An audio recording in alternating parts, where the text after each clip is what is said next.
رحمت اللہ علیہ درویش تھے دلی کے، بہت سارے لوگ مرید تھے. ایک بڑا خدمت گزار مرید تھا، مزدوری کرتا تھا، غریب تھا. تو 6 بیٹیاں تھیں اس کی. حضرت صاحب کے پاس روز آ کے کہتا حضور بچیوں کے لیے دعا کرے، اللہ کوئی اسباب پیدا کر دے. ایک بچی کی شادی کا خرچہ 1000 دینار ہے اور میں غریب ہوں. حضرت صاحب دعا کر دیتے. خانقاہ شریف کے تھوڑے ہی فاصلے پر حضرت جہاں بیٹھ کے مریدوں کی تربیت کرتے تھے، اس سے تھوڑا ہی فاصلے پر نا ایک عیسائی رہتا تھا، بڑا مالدار تھا، بڑی سارے اونٹ گائیں بھیڑ بکریاں رکھی ہوئی تھی، اور حضرت شرف الدین رحمت اللہ علیہ کی بڑی مخالفت کرتا تھا. اور یہ جو آپ کا غریب مرید تھا یہ اس کا پڑوسی تھا. ایک دن بلا کے نا ان کو کہنے لگا کہ تو کدھر جا کے جو ہے وہ ٹکرے مار رہا ہے، وہاں سے کچھ نہیں ملنے والا. وہ تجھے کیا دیں گے جن کی خانقاہ خود چندے پہ چلتی ہے، مدرسہ چندے پہ چلتا ہے، مسجد چندے پہ چلتی ہے، تیری بیٹی کا معاملہ کہاں حل ہوگا؟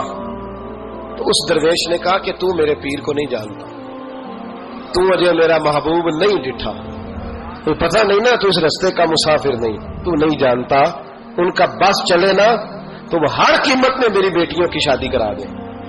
اب وہ عیسائی تھا، کہنے لگا اچھا چلو ٹھیک ہے، اگر اتنی بات ہے نا تو جاؤ ان سے جا کے کہہ دو کہ 6 سال کے لیے میرے ساتھ معاہدہ کر لیں، تو میرے جانوروں کو چارہ ڈال دیا کرے، 6 سال ڈیوٹی کرے، میں 6000 دینار دے دیتا ہوں. وہ میرے ساتھ 6 سال میرے جانوروں کو چارہ ڈالے رکھتے ہیں نا اب چارہ ڈالنے کے لیے ایڈوانس پیسے دے کے. اب تو لوگ انہیں بھی غلام ہی بنا لیتے ہیں، بڑی تھوڑی تنخواہ دیتے ہیں، ظلم کرتے ہیں، پورا معاوضہ نہیں دیتے.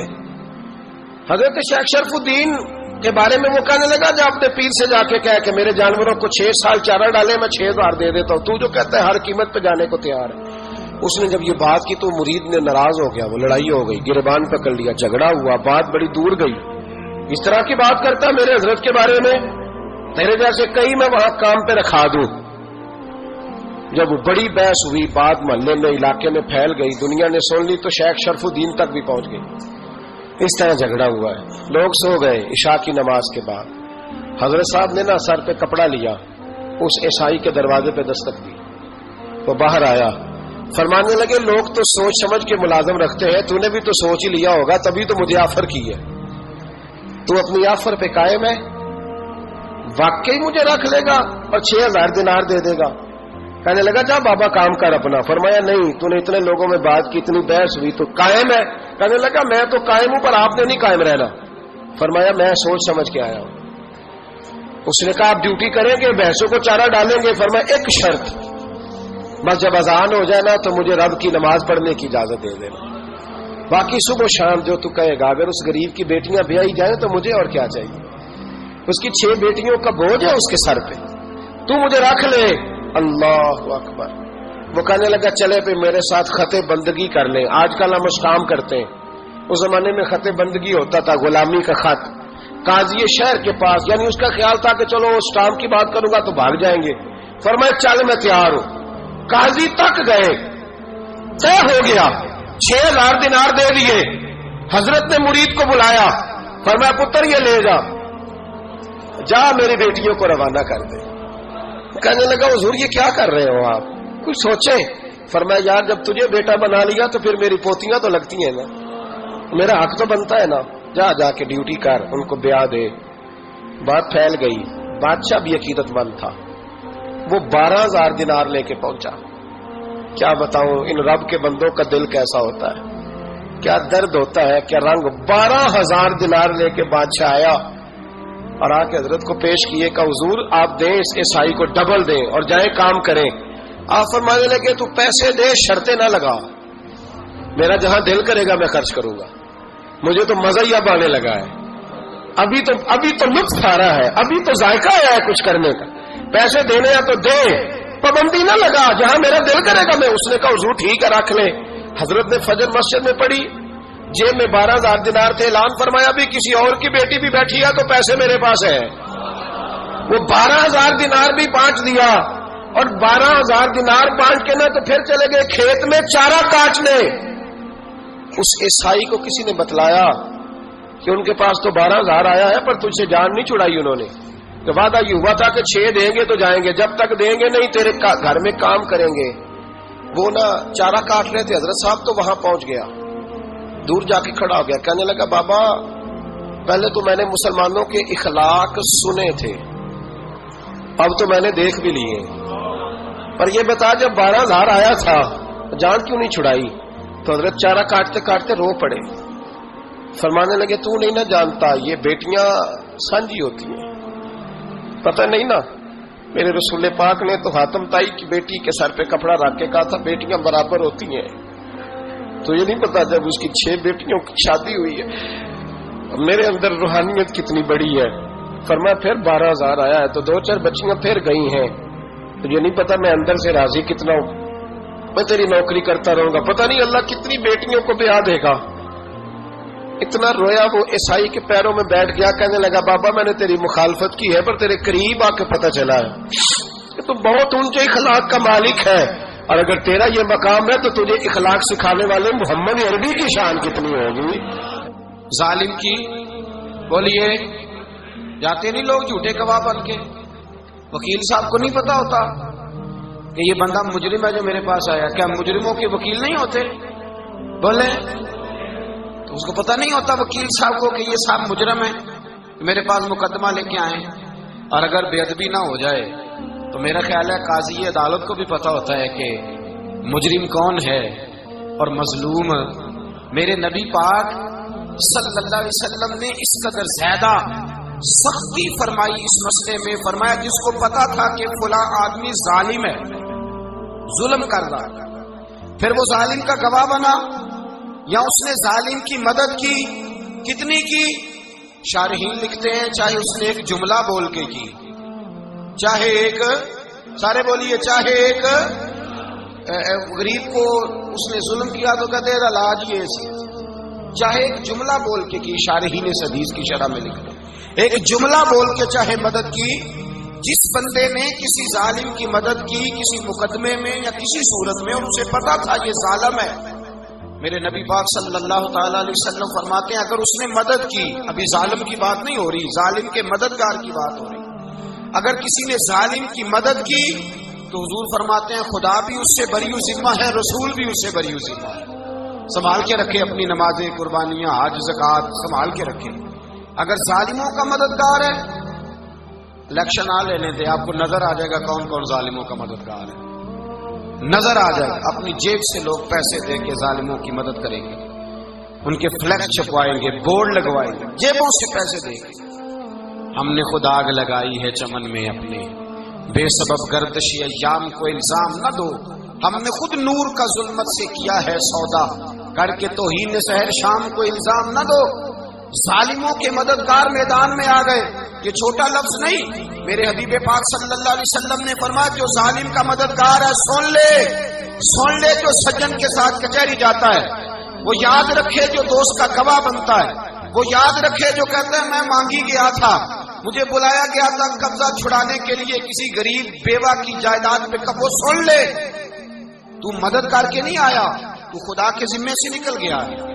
رسول پاک نے فرمایا تیرا میرا تعلق ختم ہو گیا، تو ظالم کا مددگار ہو گیا، پھر تو کہتا میں بے چین ہوں، میں بے قرار ہوں، میں آزمائش کا شکار ہوں، پلٹ کے دیکھ تو صحیح تیرا گناہ کتنا بڑا ہے۔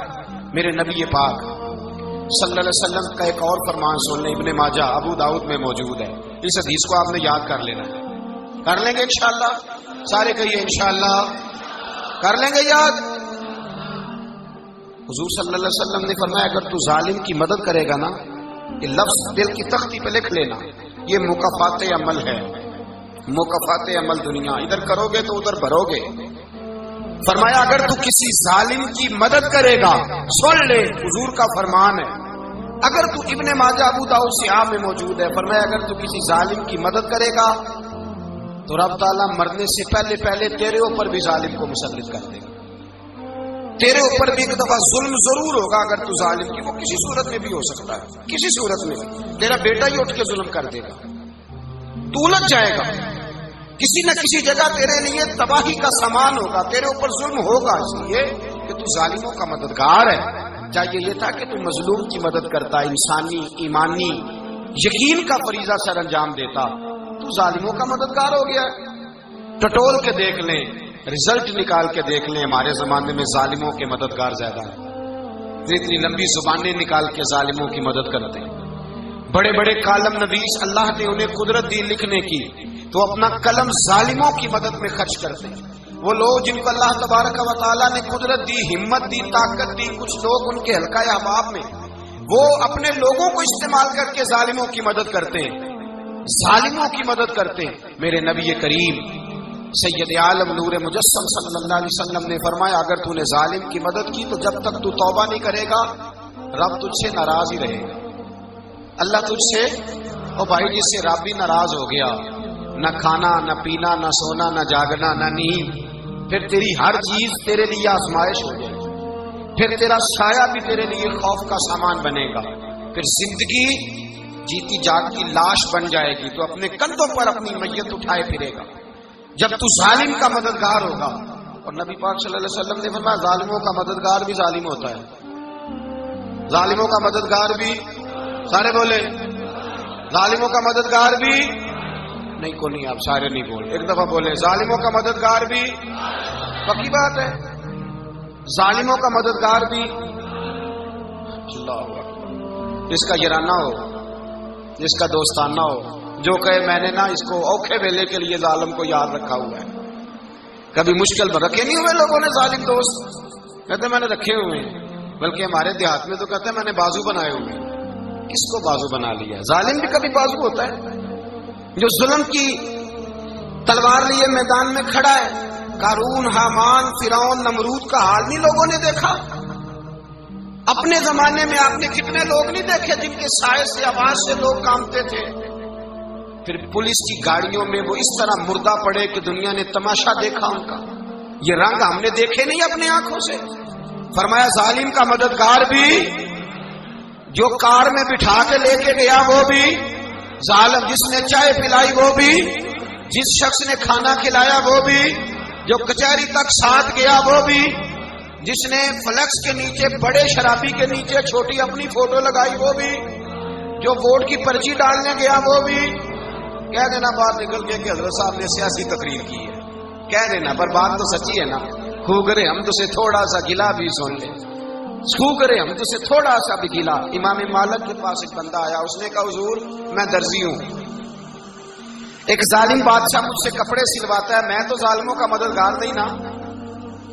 ایک ظالم بادشاہ مجھ سے، حضور میں تو مددگار نہیں نا ظالموں کا، جو فرمایا ظالموں کا مددگار بھی ظالم ہوتا ہے، تو کپڑے لے کے آتا ہے میں سی کے دے دیتا ہوں، ذمہ داری نہیں۔ ایک آدمی دکاندار ہے، اس سے کوئی بندہ چیز خریدنے آئے گا تو تھوڑی کہے گا میں نے نہیں دینی، تو دے گا۔ کوئی بندہ اگر کسی شخص سے کوئی کام کہتا ہے جو اس کی فیلڈ ہے، اس کا شعبہ ہے، اس کا معاش کا وہ سلسلہ ہے، کہتے ہیں یا رسول اللہ صلی اللہ علیہ وسلم ظالموں کا مددگار بھی ظالم، حضور نے فرما دیا۔ تو امام مالک سے بندے نے مسئلہ پوچھا، دل کی تختی پہ لکھنے والی باتیں ہیں، کہا حضور میں درزی ہوں، ظالم کپڑے سلواتے ہیں، میں تو مددگار نہیں نا۔ امام صاحب کہنے لگے نہیں، مددگار تو وہ ہوگا جو تجھے سوئی دھاگا فراہم کرے گا، تو پورے کپڑے سی کے دیتا ہے، تو خود بہت بڑا ظالم ہے، تو پورے سوٹ سی کے دیتا ہے، تو بہت بڑا ظالم خود ہے۔ مددگار تو وہ ہوگا جو تجھے دھاگا دے گا، جو تجھے بٹن دے گا، جو تجھے نلکی دے گا، جو ظالم سے اتنی نفرت ظلم کر کے بنتا ہے۔ یہاں تو ہمارے زمانے میں ہیرو بن جاتے ہیں لوگ، ظالم ہیرو ہے، لوگ اس سے ڈرتے پھرتے ہیں، گھومتے پھرتے ہیں، اور بہت سارے کم مزاج لوگ اس کے پیچھے ہاتھ باندھ کے پھرتے ہیں۔ ظالموں کی مدد کرنا، ظالموں کے ساتھ رہنا، یہ ظلم ہے، ظلم، یہ زیادتی ہے۔ میرے نبی پاک صلی اللہ تعالی علیہ وآلہ وسلم نے ارشاد فرمایا، یاد رکھو رب فرماتا ہے میں مظلوم کی مدد ضرور کروں گا، چاہے جلدی کروں چاہے دیر سے کروں، میں مظلوم کی مدد۔ اور حضور صلی اللہ علیہ وسلم نے فرمایا ہے، حضرت معاذ بن جبل کہتے ہیں حضور نے مجھے یمن کا گورنر بنایا، جب میں جانے لگا نا تو حضور نے بڑی نصیحتیں کی، بخاری میں موجود ہے، فرماتے ہیں جب میں پلٹنے لگا تو میرے رسول نے فرمایا معاذ ایک منٹ ٹھہر جا، ایک بات میری یاد رکھنا، اس کو نہ بھولنا۔ کہا حضور کیا؟ فرمایا دیکھنا کسی پہ ظلم نہ کر بیٹھنا، کہیں تجھ سے زیادتی نہ ہو جائے۔ محبوبہ پھر حضور نے فرمایا سن میرے معاذ، میں تجھے گورنر بنا رہا ہوں، زیادتی نہ کر بیٹھنا۔ یا رسول اللہ صلی اللہ علیہ وسلم کیا ہوتا ہے؟